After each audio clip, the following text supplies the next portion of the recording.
আসসালামু আলাইকুম। বিবিসি আন্তর্জাতিক বিশ্ব সংবাদে আপনাকে স্বাগত। শুরুতে সংবাদ শিরোনাম, পরে বিস্তারিত। পুরোদমে মধ্যপ্রাচ্যে ইরান, ইসরায়েল এবং যুক্তরাষ্ট্রের মাঝে ভয়াবহ যুদ্ধ চলছে, আর ইরানকে সমর্থন দিতে শুরু করেছে রাশিয়া, চীন, পাকিস্তান। শুরু হয়ে গেছে তৃতীয় বিশ্বযুদ্ধ। এরই মাঝে ইরানের একটি ক্ষেপণাস্ত্র হামলায় ইহুদিবাদী ইসরায়েলের বিভিন্ন স্থাপনা এবং মধ্যপ্রাচ্যে যুক্তরাষ্ট্রের সামরিক স্থাপনাগুলোকে লক্ষ্যবস্তু করে ধ্বংস চালাচ্ছে ইরান।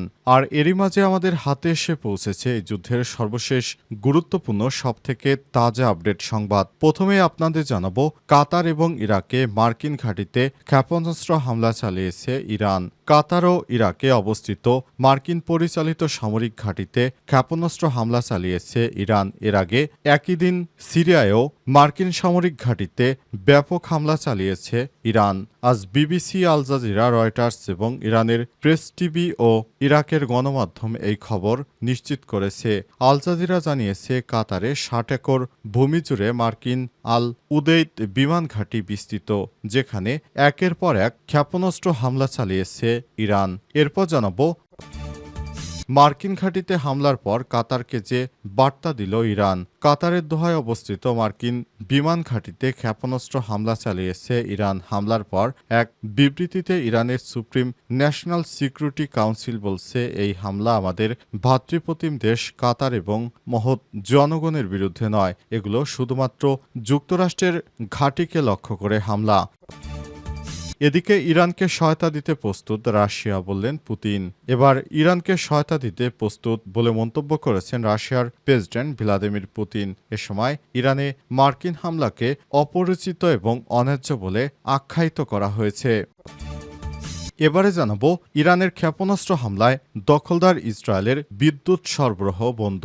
ইসরায়েলের উপর একযোগে ক্ষেপণাস্ত্র হামলা ও ড্রোন হামলা চালিয়েছে ইরান। আজ দেশটির Islamic revolutionary guard corps IRGC এই হামলা চালানোর কথা জানিয়েছে। হামলায় ইহুদিবাদী ইসরায়েলের বিভিন্ন বিদ্যুৎ কেন্দ্র ধ্বংস হয়ে গেছে। এতে পুরো ইসরায়েল অন্ধকারে ডুবে রয়েছে। এবং সর্বশেষ জানাবো, ইরান থেকে করাচি হয়ে দেশে ফিরছেন ৩৫ জন বাংলাদেশি। ইরান থেকে প্রথম দফায় ৩৫ জন বাংলাদেশি নাগরিক দেশে ফিরছেন। তাদের অধিকাংশই নারী, শিশু ও চিকিৎসা সেবা নিতে যাওয়া রোগী। আগামী ২৫শে জুন ভোরে তারা তেহরান থেকে সড়কপথে পাকিস্তানের উদ্দেশ্যে যাত্রা শুরু করবে। প্রিয় দর্শক, এতক্ষণ শুনছিলেন সংবাদ শিরোনাম, এবারে বিস্তারিত। তবে তার আগে বন্ধুরা, অনুরোধ থাকবে এই সংবাদটিতে একটি লাইক দিন। এই চ্যানেলে আপনি নতুন হয়ে থাকলে আমাদের সংবাদটি দেখতে দেখতে চ্যানেলটি সাবস্ক্রাইব করে রাখুন। কমেন্ট করে বন্ধুরা আপনার মূল্যবান মতামত জানিয়ে দিন আপনি বিশ্বের কোন দেশ থেকে বা বাংলাদেশের কোন স্থান থেকে আমাদের সংবাদটি দেখছেন এবং শুনছেন। আর বন্ধুরা, ইরান ইসরায়েল যুদ্ধে আপনি কোন দেশকে সমর্থন করেন কমেন্ট করে বিশ্ববাসীকে জানিয়ে দিন। সংবাদটি আপনার সোশ্যাল মিডিয়া, ফেসবুকে শেয়ার করে বন্ধুদেরও দেখার সুযোগ করে দিন। এবারে বিস্তারিত। কাতার ও ইরাকে মার্কিন ঘাঁটিতে একের পর এক ক্ষেপণাস্ত্র হামলা চালিয়েছে ইরান। সিরিয়ার পর এবার কাতার ও ইরাকে অবস্থিত মার্কিন পরিচালিত সামরিক ঘাঁটিতে ক্ষেপণাস্ত্র হামলা চালিয়েছে ইরান। আজ বিবিসি, আল জাজিরা, রয়টার্স, ইরানের প্রেস টিভি ও ইরাকের গণমাধ্যমে এই খবর নিশ্চিত করেছে। আল জাজিরা জানিয়েছে, কাতারে ৬০ একর ভূমি জুড়ে মার্কিন আল উদেইদ বিমান ঘাঁটি বিস্তৃত। রাজধানী দোহার দক্ষিণ পশ্চিমে এটি অবস্থিত। এটি মার্কিন কেন্দ্রীয় কমান্ডের ফরওয়ার্ড সদর দপ্তর। ইরাকের গণমাধ্যম জানিয়েছে, ইরাকে অবস্থিত মার্কিন এই আইয়াসাদ ঘাঁটিতে ৬টি ক্ষেপণাস্ত্র নিক্ষেপ করেছে ইরান। ইরানের প্রতিশোধমূলক ক্ষেপণাস্ত্র হামলার সন্দেহে সংযুক্ত আরব আমিরাতের আকাশসীমা বন্ধ করে দেওয়া হয়েছে বলে সংবাদ মাধ্যম জানিয়েছে। এর আগে রোববার ভোরে যুক্তরাষ্ট্র B-2 স্টেল বোমারু বিমান দিয়ে ইরানের ৩টি পারমাণবিক স্থাপনায় হামলা চালায়। হামলার পর মার্কিন প্রেসিডেন্ট ডোনাল্ড ট্রাম্প ঘোষণা করেন, মার্কিন বিমান বাহিনী ইরানের ৩টি পারমাণবিক স্থাপনায় সফল আক্রমণ চালিয়েছে। ইরানের গণমাধ্যম জানিয়েছে, গত ১৩ জুন রাতে ইসরায়েল ইরানের মাটিতে আগ্রাসন শুরু করে। লক্ষ্যবস্তু হামলায় ইরানের শীর্ষ সামরিক কর্মকর্তাদের হত্যা করা হয়। ঘরবাড়ি সরাসরি আঘাত হানার ফলে বেসামরিক নাগরিকরাও প্রাণ হারান। এরপর তেহরান ২৪ ঘন্টারও কম সময়ের মধ্যে প্রতিশোধমূলক আক্রমণ চালায়। পরে দিনগুলোতে ইসরায়েলের আক্রমণের বিরুদ্ধে ইরানও ধারাবাহিকভাবে হামলা চালিয়ে যাচ্ছে। উভয় পক্ষই হতাহতের খবর দিচ্ছে এবং বেশ কয়েকটি স্থাপনায় ক্ষতির শিকার হয়েছে। মার্কিন ঘাঁটিতে হামলার পর কাতারকে যে বার্তা দিল ইরান। কাতারের দোহায় অবস্থিত মার্কিন বিমান ঘাঁটিতে ক্ষেপণাস্ত্র হামলা চালিয়েছে ইরান। হামলার পর এক বিবৃতিতে ইরানের সুপ্রিম ন্যাশনাল সিকিউরিটি কাউন্সিল বলছে, এই হামলা আমাদের ভ্রাতৃপ্রতিম দেশ কাতার এবং এর মহৎ জনগণের বিরুদ্ধে নয়। বিবৃতিতে বলা হয়েছে, আল উদেইদ বিমান ঘাঁটিতে ক্ষেপণাস্ত্র হামলাটি কাতারের আবাসিক এলাকা থেকে দূরে অবস্থিত ছিল।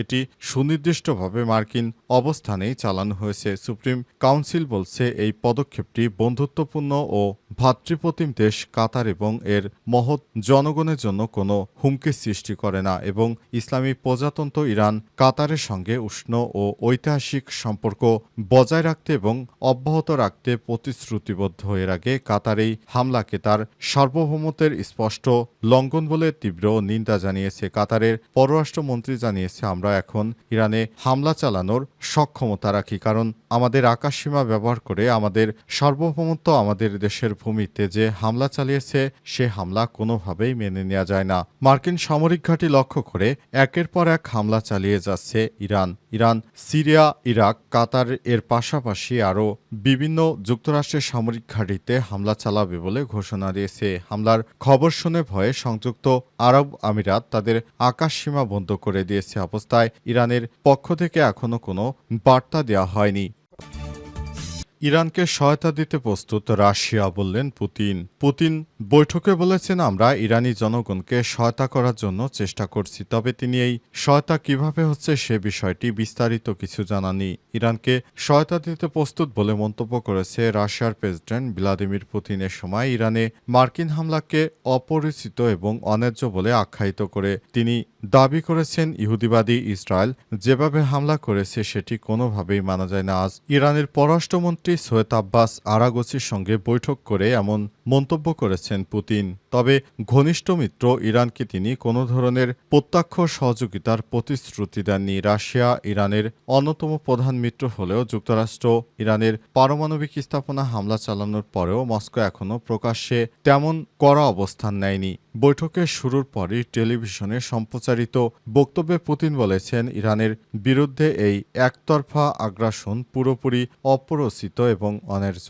তিনি আরও বলেছেন, হামলার জন্য সরাসরি যুক্তরাষ্ট্রকে দায়ী করেননি এবং ইরানের উপর হামলা বলে একটি সাধারণ রেফারেন্স ব্যবহার করেছেন। যদিও এর আগে সোমবার ক্রেমলিন এক বিবৃতিতে জানিয়েছে, তারা মার্কিন হামলা নিন্দা ও দুঃখ প্রকাশ করেছে। যুক্তরাষ্ট্র যেভাবে রাতের আধারে চোরের মতো হামলা করেছে সে বিষয়টি কোনোভাবেই ভালোভাবে নেয়নি পুতিন। তাই যুক্তরাষ্ট্রের এই ধরনের আগ্রাসনের তীব্র নিন্দা প্রতিবাদ জানিয়েছেন তিনি। ক্রেমলিনের মুখপাত্র দিমিত্রি পেসকভ সাংবাদিকদের বলেছেন, এই অঞ্চলে উত্তেজনার একটি নতুন ঢেউ দেখা দিয়েছে এবং আমরা এই হামলার নিন্দা করছি, গভীর দুঃখ প্রকাশ করছি। পুতিন আরাঘচি বৈঠকের ঠিক আগেই মন্তব্য করেছেন তিনি। পুতিন নিজেকে ইরান ও ইসরায়েলের মধ্যে মধ্যস্থতাকারী হিসেবে উপস্থাপন করতে চাইলেও যুক্তরাষ্ট্রের প্রেসিডেন্ট ডোনাল্ড ট্রাম্প গত সপ্তাহে সেই প্রস্তাব প্রত্যাখ্যান করেছেন।